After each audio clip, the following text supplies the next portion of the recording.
Vamos a dar comienzo a la rueda de prensa informativa del Patronato de la Virgen de Consolación sobre el pueblo de Carrión de los Céspedes. Mi nombre es Antonio José Vera Padilla y soy el hermano mayor de la Real, Antigua e Ilustre Hermandad del Santísimo Cristo de la Veracruz, María Santísima de la Soledad y Nuestra Señora de Consolación, patrona de Carrión de los Céspedes. Los ponentes que traemos el día de hoy es don Pablo Alberto Mestre Navas, doctor en Historia y experto en falsificación documental y pericia caligráfica. Él va a entrar a través de internet, ya que está en la Complutense de Madrid trabajando y este horario es imposible de dirigirse a seguir. Y por otro lado está don Francisco José González Díaz, abogado y doctor en Derecho Canónico. Para situarnos un poco del motivo de estas nuevas peritaciones y todos los nuevos documentos judiciales, pues nos vamos a trasladar a principios del 2020, cuando a mí me llaman el arzobispado, más en concreto el anterior arzobispo, don Juan José, y me comenta que hay una hermandad que está poniendo entredicho la documentación de la Hermandad de Consolación, a cuyo patronato se le otorgó en la sentencia de 1987 y 1988, cuyos documentos, todos los documentos vienen al arzobispado, se pone en manos del señor arzobispo y del señor delegado de Hermandades y Cofradías. Una vez que ellos ven los documentos, pues nos aconseja a la hermandad de que busquemos un perito calígrafo y experto en falsificaciones documentales. Bueno, pues nos ponemos en marcha, buscando por un sitio, por otro, y al final pues encontramos a don Pablo Alberto Mestre Navas. Él hace su estudio, hace un informe y se lo pasa al señor arzobispo. Una vez teniendo el señor arzobispo estos informes en su poder, don Juan José pues cree conveniente de buscarse otro perito calígrafo que le dé el visto bueno al trabajo que ha hecho Pablo Mestre, o bien que haya algún error en algún momento. Y entonces pues busca a don José Leonardo Ruiz, catedrático y doctor también en Historia de aquí de la Universidad de Sevilla. Pues don José Leonardo Ruiz se traslada a Carrión, a la ermita, y vuelve a hacer pues lo mismo que había hecho Pablo Mestre. Se pone a ver todos los documentos y hace un informe, cuyo informe lo único que hace es reiterar y acertar en todo lo que ha dicho Pablo Mestre. Es el informe totalmente verdadero. Una vez terminado esto, que se termina al final del 2021, pues todo el mundo creíamos que aquí se había terminado la historia. Pero es donde después, pues los pocos meses, nos informan de que nos han puesto una denuncia por falsedad documental en el Tribunal de la Corte. Y ahí es donde ahora don Pablo Mestre va a dar explicaciones de los documentos del peritaje que hizo, y después don Francisco José pues va a dar toda la documentación jurídica que tenemos hasta la actualidad. Pablo, como tú quieras. Bueno, en primer lugar, entiendo que me escucháis perfectamente. En primer lugar quería pues disculparme por no poder estar allí con vosotros en una mañana tan importante, entiendo como lo es esta mañana, pero evidentemente pues mis obligaciones docentes aquí en la Universidad Complutense pues me impiden estar en una jornada lectiva por otra parte, y más lógicamente por la mañana, junto con la lejanía, ¿no?, de Madrid y Sevilla. No quiero que sea un alarde de la nivel, ni muchísimo menos, pero cuando hablamos de pericia caligráfica, y especialmente sobre documentos antiguos, documentos que tienen más de un siglo, en este caso incluso más de 2 siglos, documentos entre 1757 y 1819, hay que contar con una formación. Esta formación debe ser universitaria y académica principalmente, y debe ser principalmente también en paleografía y diplomática. Paleografía es la ciencia y la técnica que estudia las escrituras antiguas, y la diplomática es la ciencia que estudia en su integridad el documento, tanto los elementos sustentados, es decir, las tintas y su contenido textual, como los sustentantes, es decir, los soportes de la escritura, el papel, el pergamino, etc. Y digo esto porque esa formación es la que le permite a un buen perito ejercer su oficio con total independencia y desde luego con total claridad y acertar lo más posible en el veredicto que pueda dar sobre o informar sobre una serie o un conjunto de documentos. A esta formación se suman otras. En mi caso, por ejemplo, yo soy doctor en Historia, pero también máster en Archivística, con título universitario de experto en falsificación de documentos y pericia caligráfica. Y actualmente además también soy profesor aquí en la Universidad Complutense en el Departamento de Paleografía Diplomática, Epigrafía y Numismática, en la Facultad de Geografía e Historia. Dicho esto, voy a hacerle una pequeña presentación y mi intención es totalmente ser pedagógico para que comprendan y entiendan la naturaleza jurídica y las características de los documentos que se han sometido a peritaje. No ha sido solo un documento, es decir, no ha sido solo la regla de 1757, sino que han sido en su totalidad 6 documentos. Y quizá el menos importante desde un punto de vista jurídico sean precisamente las reglas. Junto a las reglas, como ya les digo, fechadas en 1757, se han pedido otros 5 documentos que datan entre 1815 y 1818. En concreto, por tanto, un trienio. Y es un trienio en el que los diferentes, o mejor dicho, el marqués de Villafranca y Carrión eleva a la autoridad episcopal de Sevilla 5 peticiones. Estas 5 peticiones o solicitudes están solicitando o pidiendo a la autoridad eclesiástica competente la concesión o dispensación de una serie de privilegios y gracias espirituales. A esos márgenes, a los márgenes de los 6 documentos, figuran los decretos de diferentes autoridades religiosas del momento, desde el obispo de Albarracín hasta, por ejemplo, el arzobispo de la Odisea, que era en 1815 coadministrador del arzobispado de Sevilla, otro también del obispo auxiliar de Sevilla, o por ejemplo también un decreto del arzobispo de Caracas, que el 16 de octubre de 1818 se encontraba precisamente como consecuencia de los acontecimientos que estaban experimentándose en Venezuela, pues se encontraba en la ciudad de Sevilla.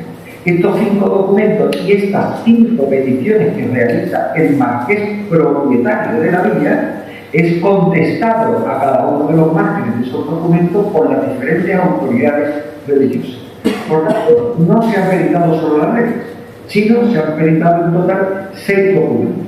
En todos ellos figura indubitablemente la Virgen de Consolación como patrona de la villa. Y así lo confirman esos 5 documentos que les comento del siglo entre 1815 y 1818.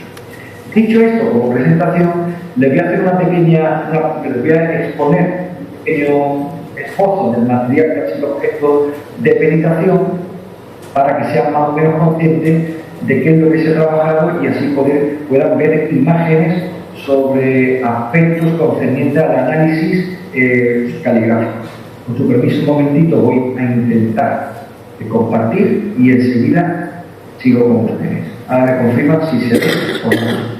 Vamos.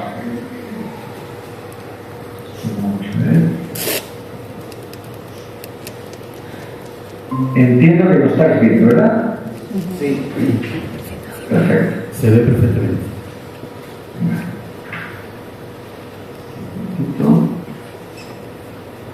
Vale. Dicho esto, voy a comenzar hablando del primer documento que se puso en duda. En concreto fue el documento de las reglas. Y me gustaría comenzar con ese no solamente porque es más antiguo, sino quizás el más recurrente y el que más confusión puede causar. En primer lugar, hay que atender a la naturaleza jurídica del documento, como les he dicho, pero también a su tradición. ¿Qué quiere decir esto de tradición? Nosotros entendemos por tradición documental cuando un documento es original, es una copia, o incluso puede ser un borrador. Y hay incluso otro tipo de documentos, otro tipo de tradiciones.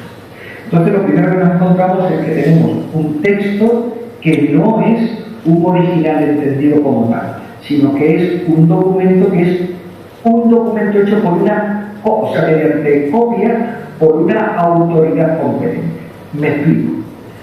El documento en cuestión son unas reglas firmadas el 3 de mayo de 1757 en el que figura responsablemente la firma de este señor, Francisco Sánchez.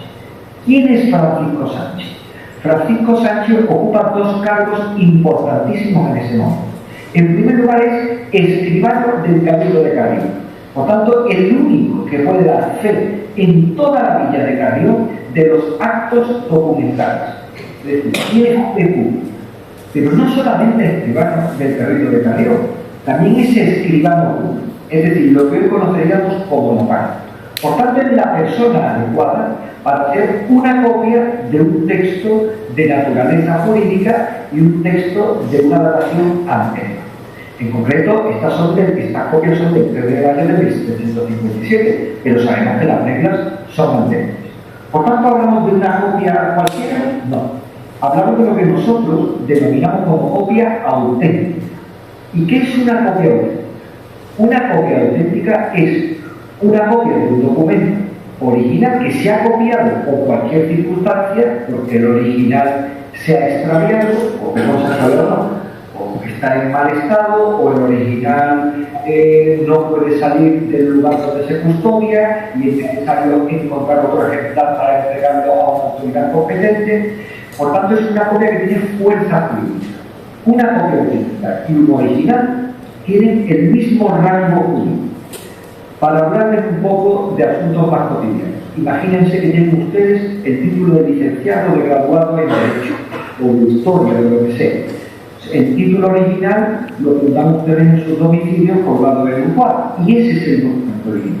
Una fotocopia sería una fotocopia, una copia simple, una reproducción. Sin embargo, si compulsamos ese título, tiene el mismo rango jurídico que un original, sería una copia compulsada. En este caso, por tanto, estamos hablando de una copia auténtica. ¿Y una copia auténtica de qué? Una copia auténtica del texto original que en efecto fue aprobado en 1671 por la autoridad eclesiástica competente. ¿Y por qué se hizo una copia auténtica? Probablemente, y según se nos informa en el mismo texto, porque parece ser que era muy difícil su lectura a ojos de los oficiales de la hermandad y no a ojos de un experto en la lectura y en la escritura como era Francisco Sánchez. En este caso firma, como ven ahí, como escribano del Cabildo de Cáceres. Aquí les pongo un ejemplo de cómo, qué tipo de escritura posiblemente pudo ser escrito originariamente el texto ordenancista o jurídico de las constituciones. Luego entonces hablamos de un documento con rango jurídico de validez absoluta y con la persona más competente que existía en 1757 en la Villa de Carrión, el escribano del Cabildo, que además ejerce como escribano público, lo que hoy denominaríamos notario. Y ahí nos explican las causas del cambio de regla.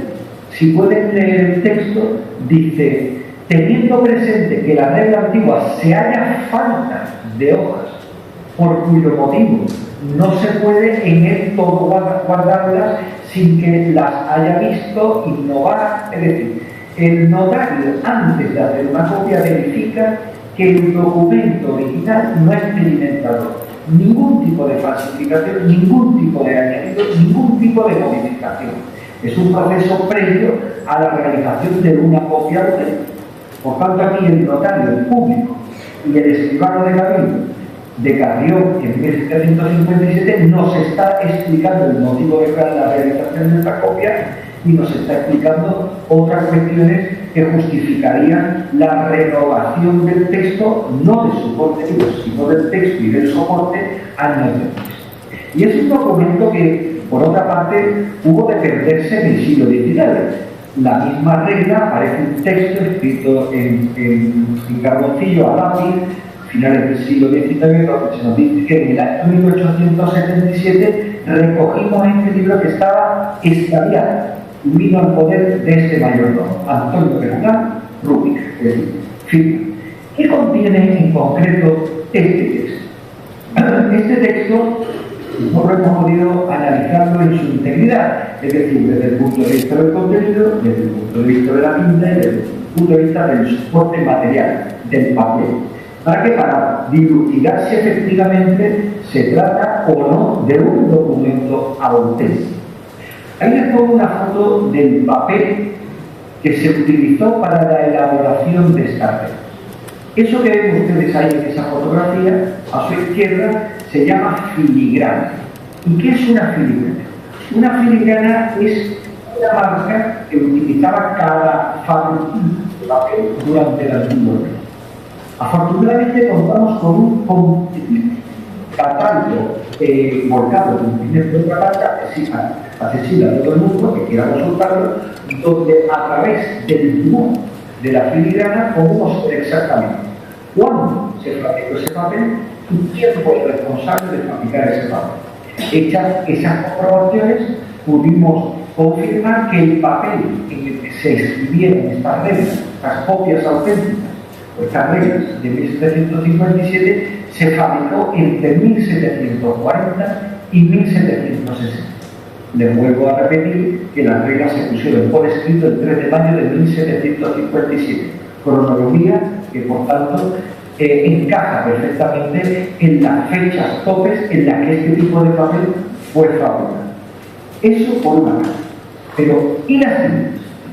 Normalmente en el antiguo régimen se utilizan hasta dos tipos de tinta, por norma general para estos actos administrativos. La primera tinta, que recibe el nombre de negro de humo. Este negro de humo es el que ven a su izquierda, que es el texto propiamente que se utiliza en este ejemplar de las reglas. Y el de su derecha es un tipo de tinta que recibe el nombre de metaloácido.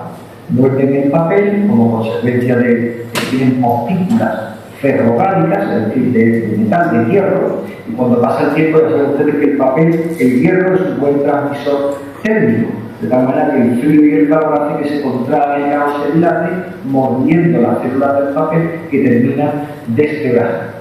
En este sentido, la tinta se analizó con todo detenimiento y verificamos que efectivamente se trata de una tinta propia de la que se utiliza por otra parte en el siglo XVIII.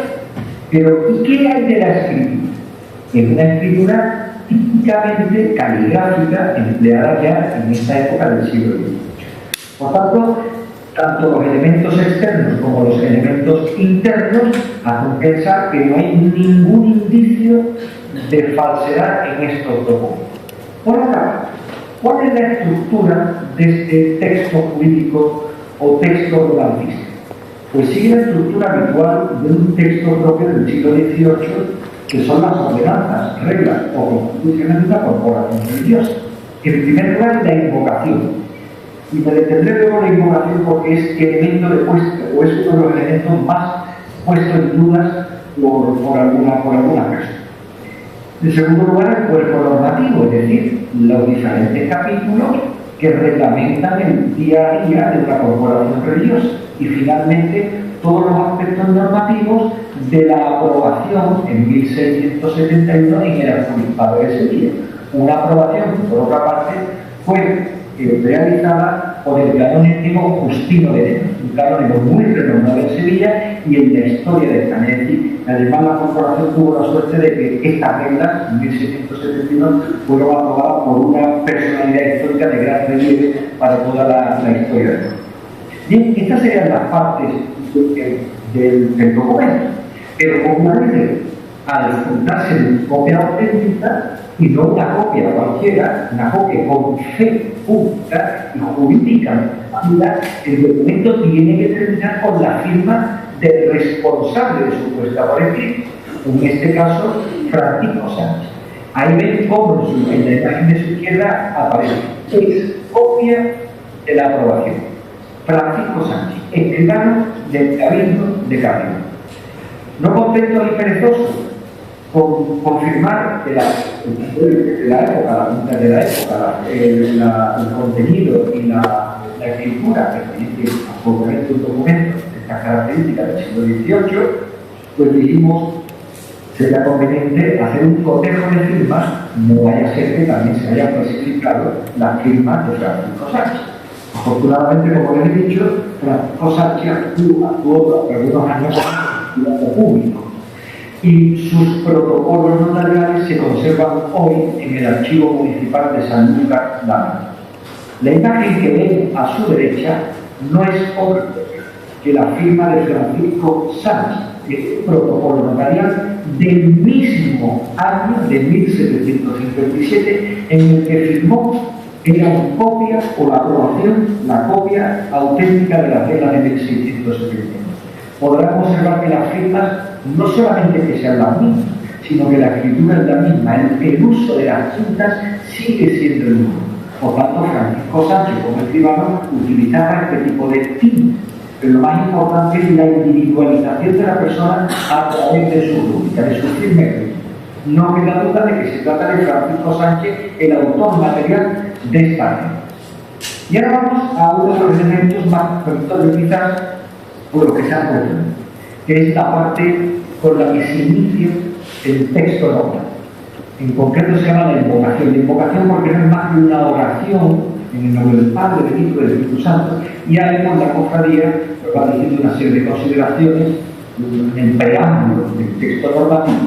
En este preámbulo aparece la expresión, como pueden ver ahí, de Nuestra Señora, patrona, la Virgen de Consolación, en extramuros de esta villa de Carrión de Festas.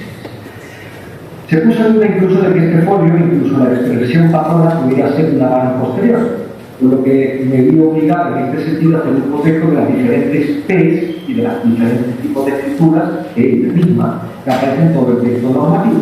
De tal manera que si atendemos a esta naturaleza, el escribano Francisco Sánchez escribió en el conjunto de páginas y folios que son los que constituyen este texto ordenancista, 3 veces una vez más. La primera para patrona y las 2 siguientes para la expresión patria. Si observan esa P, la de patrona, incluso la A e incluso la R, observarán que están hechas las 3 por la misma mano, tienen las mismas características calificadas. Por lo tanto, no puede haber duda de que la palabra patrona es exactamente, se hizo con la misma mano del autor que hizo todo el texto ordenancista, que nosotros, vuelvo a repetir, que el escribano de la villa de Carrión de Ávila. Por tanto, este término ahí no se trata de una incorporación posterior. Ciertamente hay una línea azul justamente debajo y posiblemente sea consecuencia de que este texto ha sido revisado una y otra vez, posiblemente durante el pleito que sucedió en el siglo 1980, por tanto pues se pudo subrayar con un bolígrafo posteriormente el término, pero el término patrona está ahí y está ahí desde 1750. Dicho esto, quizá lo más importante es sacar el documento, y ya con esto voy terminando, no quiero extenderme demasiado, los documentos del siglo XIX. Digo que son jurídicamente más importantes porque obviamente lo está haciendo el propietario de la villa. Y en estas distintas peticiones que eleva la autoridad episcopal, en todas ellas figura la Virgen de Consolación como patrona. Un pedido no debe entrar en el contenido de los documentos. Yo no voy a valorar, obviamente, si a ojos del marqués era la patrona o no era la patrona, o si la autoridad eclesiástica está con ella confirmando que vea. Pero desde luego lo que sí les puedo decir es que los 5 documentos que se conservan en el archivo de la Hermandad de Nuestra Señora de Consolación, patrona de Carrión, pues son los documentos que fueron analizados uno a uno por este perito y por el catedrático de Historia Contemporánea. Por tanto, es una información de primer orden y es la forma habitual en la que se llevan este tipo de documentos en el siglo XX. Si ustedes observan, en la columna de la derecha está la petición. Arriba la dirección, excelentísimo e ilustrísimo señor arzobispo de Sevilla. En el de la derecha figura ilustrísimo señor arzobispo de Caracas. Ahí el marqués de Carrión, que es quien firma de mano, o sea, con su propia mano este documento, es el que está solicitando una serie de condiciones y gracias espirituales para la Virgen de Consolación. Y a la izquierda es donde el arzobispo o la autoridad eclesiástica resuelve jurídicamente la materia, es la resolución. Y esta resolución jurídica adopta forma de decreto arzobispo. Y siempre empieza con conceder, es decir, concede lo que el marqués le pide. Le pongo otro ejemplo. un poco más antiguo y que no tiene nada que ver con Carrión. Pero esto que ven aquí es una petición elevada a la imagen a la menor del rey Felipe II. Y el rey Felipe II a su izquierda también resuelve el asunto. Por tanto, ven que el procedimiento es el mismo. La petición va a la izquierda y se resuelve en el margen, va a la derecha y se resuelve en el margen. Estos márgenes tan espaciosos responden a un elemento de cortesía. Cuando los documentos se elevan a la superioridad, se dejan obsonar. Cuando es el rey o la autoridad eclesiástica que emite un documento que defiende, no deja margen. Y muchas veces las resoluciones se ponen en estos márgenes porque hay espacio suficiente. Por tanto, el archivo de la corporación tiene la suerte de conservar estos documentos, que son todos ellos originales, y en los que firma de mano propia tanto el marqués como las distintas autoridades inglesas. Les voy a poner una serie de imágenes para que puedan comprobar. Ahí ven los márgenes en donde se están resolviendo cada una de las peticiones. Hemos analizado también tanto el soporte del papel, por si pudiera ser una falsificación. Se trata todo de un papel fabricado a través de la marca republicana de la continuación hacia el año 1800. Por tanto, hablamos de una fecha inmediata a la puesta por escrito de estos documentos. Es bueno recordar también que cuando en 1800 se fabrica papel no quiere decir que se gaste todo en 1800. Se compran grandes resmas de papel y se va utilizando según convenga. Por eso el papel puede estar fabricado en 1800, pero el documento puede estar escrito en 1818. Por tanto, esto tampoco es un elemento raro. Lo que desde luego el papel no puede estar fabricado con posterioridad a la fecha del escrito. Esto sí sería un elemento muy sospechoso. Vemos además que existen diferentes tipos de escritura. Se hizo incluso un mensaje en el arzobispado por los documentos que habían sido expedidos por los diferentes prelados, incluido también este tal Narciso que figura como arzobispo de Cádiz. Por tanto, como ven, se ha hecho una pericia conjunta no solamente de un documento, sino de un conjunto de documentos. Aquí ven, por ejemplo, la filigrana en la que se están expidiendo todos los papeles. Un papel de buena factura, porque era un papel que era utilizado por el propio marqués y que se le devuelve al marqués porque va resuelto a su tiempo. Esta marca de agua o filigrana es de Juan Francisco Carbonell. Es un papel que se fabricó en Málaga. Sabemos que se fabricó en Málaga en el año 1800. Por tanto, tintas, soportes, contenidos, escritura y naturaleza jurídica de los textos. Hablamos en todo caso de documentos que no tienen ni un solo indicio de falsedad. Vuelvo a repetir, ni un solo indicio de falsedad. Dicho esto, pues queda a vuestra disposición. Entiendo que ahora hablará mi compañero el abogado. Por mi parte, nada más. Muchas gracias, Pablo, por atendernos y disculpa la molestia que te estamos dando. Damos paso a Francisco José González Díaz, abogado.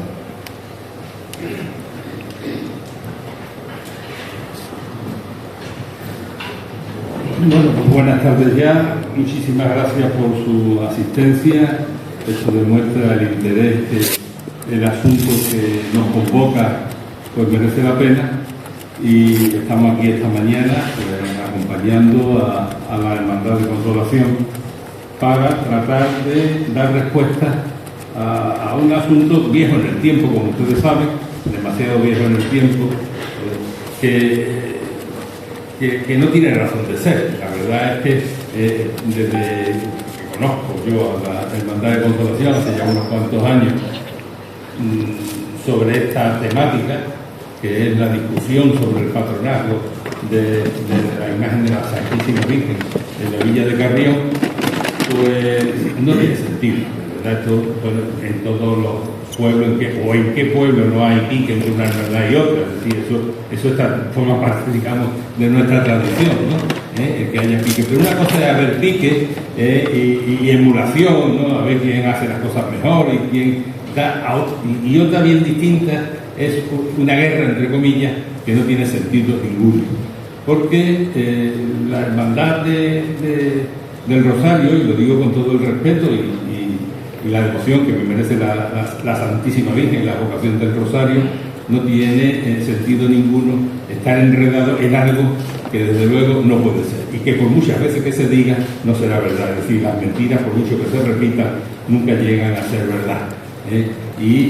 Bueno, ellos están empeñados en que les compete el título de patrona cuando no lo es. Pablo Mestre ha explicado perfectamente bien y muy bien todos los documentos que se han examinado, se han estudiado y se han puesto de manifiesto en más de una ocasión.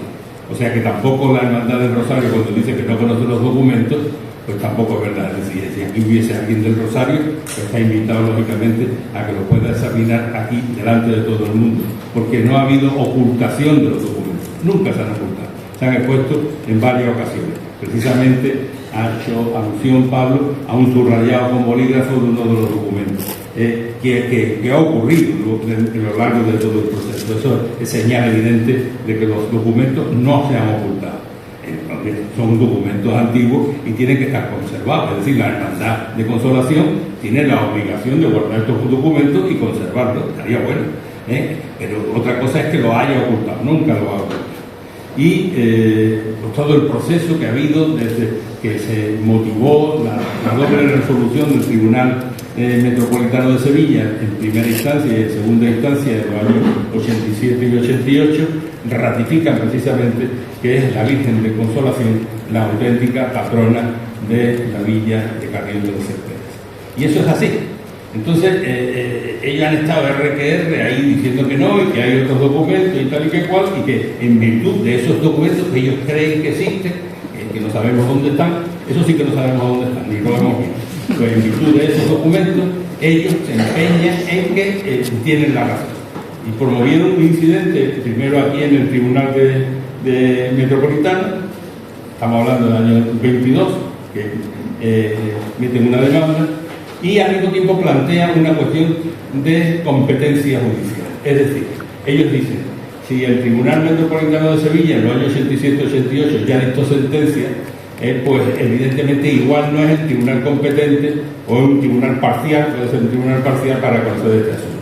Debería de conocer de esto el Tribunal de la Rota. Entonces, como se plantea una cuestión de competencia, pues con mucha sabiduría el Tribunal de Sevilla, el Tribunal Metropolitano de Sevilla, acude al Tribunal Supremo de la Santa Sede. El Tribunal Supremo de la Santa Sede se llama la Asignatura Apostólica. Ya por encima de eso está el Papa, ya no hay más. A San Pedro pueden pegar arriba y allí está bien, no hay más. Bueno, pues ya va el Tribunal de Sevilla, plantea ante el Tribunal Supremo de la Asignatura Apostólica qué tribunal es competente, y la resolución de la Asignatura Apostólica no deja lugar a duda. Es una sentencia, un decreto del 17 de enero de este año, de 2024, donde le dice al Tribunal de Sevilla que el tribunal competente va a ser el de la Rota de Madrid, el Tribunal de la Rota de la Anunciatura Apostólica de Madrid, para conocer no solamente si llevan razón o no llevan razón, sino si la llevan, conocer sobre el fondo del asunto. Es decir, le ha dado la competencia total al Tribunal de la Rota. Bien, el Tribunal de la Rota evidentemente admite la demanda de ellos, diciendo que hay unos documentos, que tal y que cual, patatín y patatán, y lo mandan y nos van trasladando, lógicamente, porque eso hay que contestarlo, hay que alegar. Es decir, ante eso, la Hermandad de Consolación, ¿qué piensa? Y la Hermandad de Consolación, a través de este humilde abogado, pues lo que hace es examinar todos los plazos presentados, corroboro efectivamente tanto el informe de Pablo Mestre como posteriormente el que encarga el señor arzobispo de Sevilla, don Juan José Asenjo, a José Leonardo Ruiz, pues coinciden totalmente, y yo veo una cosa y otra, y veo lo que ellos han presentado, que es una fotocopia, que, perdónenme, pero vamos, yo en algunos momentos creo que esa fotocopia está manipulada, y así lo digo, es decir, yo observo y subrayo los párrafos y los aspectos que entiendo que han sido de alguna manera toqueteados. Bien, efectivamente pasa el tiempo y la Rota pues examina todo lo examina el Tribunal de la Rota, y llega en el mes de junio, que es lo que fue, donde dicta un decreto diciendo efectivamente que no llevan razón, que lo que han presentado no es ningún documento que apoye la petición de restitución in integrum, y aclaro esto de la restitución in integrum, pues un latinazo, ¿eso qué es? Pues la restitución in integrum no es ni más ni menos que un recurso extraordinario, eso civilmente también existe. Es decir, el derecho de defensa de cualquier persona siempre está ahí. Es decir, una persona que haya tenido una sentencia, que usted algunas veces sale en la tele o sale en la prensa, pues fulanito está que ha estado 24 años en la cárcel, se ha demostrado que es inocente y lo ponen en la calle. Siempre cabe un recurso extraordinario en el que se pueda decir que la sentencia que se dictó, la resolución que se dictó, pues se apoyó en documentos que eran falsos, que faltaban documentos auténticos, que faltaba cualquier cosa que realmente hubiese dado otro sentido distinto a la sentencia de haber aparecido. Entonces ellos elevan, ya digo, un documento que le hace un historiador y que, bueno, pues ellos lo estudian, lo ven y ven que efectivamente eso no lleva razón ninguna. El recurso extraordinario de revisión que se da en circunstancias solamente extraordinarias y por motivos, como estoy diciendo, por motivos realmente graves. Es decir, ha aparecido algo que esto no estaba entonces y que esto le da un vuelco al asunto. Bueno, pues el decreto a mí no me gustaría que dieran un decreto como ese, porque primero lo ponen de vuelta y media, y ustedes no solamente tienen razón, sino que esto se han pasado ustedes de castaño oscuro y lo consideran en costa a pagar además a los peritos, a los abogados, al procurador, las tasas del tribunal. Están condenados a mí, están condenados a eso. Y ellos, pues, bueno, cuando reciben esto, ya han visto ustedes en la prensa, ellos tratan de levantar un muro, hay otros por ahí también que quieren levantar muros, o sea, no es una novedad. Las ideas políticas se nos filtran por las paredes, por las rendijas de las puertas. Levantan ahí un muro de que no se lleva razón, de que ellos han intentado la concordia. La vida. Es decir, no es cierto, no es verdad. Por nuestra parte no ha habido ningún problema nunca en tender la mano. Y la sigue la mano tendida, lo digo en nombre de la hermandad, que lo sé. Es decir, firmar una concordia como firmaron en su día la Macarena y el Gran Poder, pues eso sería hasta bonito. Y además un ejemplo, ¿no? Entre todo el pueblo, porque es un pueblo pequeño, y por qué hay que llevarse mal, si no hay que llevarse mal. Estamos por el empeño de algunas personas, pues, con un espíritu, no sé si egoísta, si complejo de inferioridad, yo no lo sé lo que es, de verdad, yo no juzgo, evidentemente, pero sí que han hecho una cosa que no está bien. Hasta el punto, ya digo, que el Tribunal de la Rota, pues le dicen, hombre, esto no tiene ustedes razón. Entonces, contra ese decreto del Tribunal de la Rota no cabe recurso alguno. Es un decreto definitivo, contra eso no cabe recurso. Es decir, el decreto es firme y evidentemente nosotros instaremos al señor arzobispo de Sevilla, que es a quien compete, que se cumpla el decreto, que se ejecute y que las costas y todas las cosas que las paguen, ¿no? Evidentemente, la hermandad de consolación no tiene por qué soportar ni el costo ni el desgaste de esta historia, ¿no? Y además, vuelvo a repetir, encantada de poder tender la mano, de firmar una concordia y de acabar con este asunto para siempre. Porque ¿quién en definitiva está ahí? La Virgen, ¿no? Es la Virgen. Se llame Consolación, se llame Estrella, se llame Macarena, se llame Dolores, se llame Soledad, se llame Victoria. La Virgen. Y esto lo tenemos que entender, porque si no, ¿qué hacemos en una cofradía? Es decir, si estamos, las cofradías no estamos pelearse unas con otras. Ya digo, puede haber recelo, puede haber el pique ese propio de muchas hermandades, como los verdes y los morados, se me ocurre de Laurín, el grande, ¿no? Y que el día que salen los verdes todo el mundo se viste de verde y los morados cierran hasta los balcones. Eso es tradicional. Hay quien se cambia la chaqueta, el forro, ¿no? Porque es de un color distinto. Bueno, eso es anecdótico. Eso ocurre en muchísimos pueblos, como ustedes saben. Pero de ahí a montar este espectáculo, digamos entre comillas, pues la verdad no es eficiente ni es algo que ayude precisamente a decir que las hermandades lo que promueven en el culto público en nombre de la Iglesia. La mayor devoción a la Virgen, eso es lo que tienen que promover. Y bueno, pues en ese momento nos encontramos. ¿Qué pueden hacer? Yo he dicho que van a ir a Roma, que van a ir. Yo, primero lo dudo, no podrán ir, es decir, ir a Roma como si quiera ir, ya he dicho yo a San Pedro, ¿no? Eso no tiene problema ninguno. Sí, podrán ir, pero ¿qué van a decir? Pues tampoco lo sé. En segundo lugar, creo que el mandato a la Tribunal de la Rota Española es contundente, es decir, entiendan ustedes si es admisible o no la restitución íntegro, y si sí es admisible, resuelva sobre el fondo del asunto. O sea, que si a Europa le preguntan, mire usted que es que no han resuelto sobre el fondo del asunto, lo vamos a mandar a Rota Española, que tiene un mandato de la asignatura apostólica, vamos, que es que, pero ya está. Recurrible no es recurrible. Que ellos encuentran ese documento que dicen, nosotros también estaríamos encantados, ¿verdad? Nosotros, si encuentran un documento y diríamos, oye, pues chapó, es verdad, que ya visto la razón del punto, pero no lo han encontrado. Si lo encuentran, efectivamente podrán volver a iniciar otra restitución in integrum y decir que ya ha aparecido el documento famoso en el que dice que la patrona de Carrión es la Virgen de los Ángeles. Bueno, ya digo que por nuestra parte no hay ningún inconveniente, es decir, no vayan a creer que es que estamos, no, nosotros estamos tranquilos, creo que se han hecho las cosas bien, no hemos salido a la prensa, no hemos insistido, hemos esperado un tiempo prudencial para convocar precisamente esta rueda de prensa y decir a los medios qué es lo que ha pasado históricamente, dónde nos encontramos y ya está. Y aquí, pues lo mismo que Pablo, pues a su disposición para responder todas las preguntas que ustedes quieran hacernos, que estaremos encantados de poderlas responder. Muchas gracias. Muchas gracias.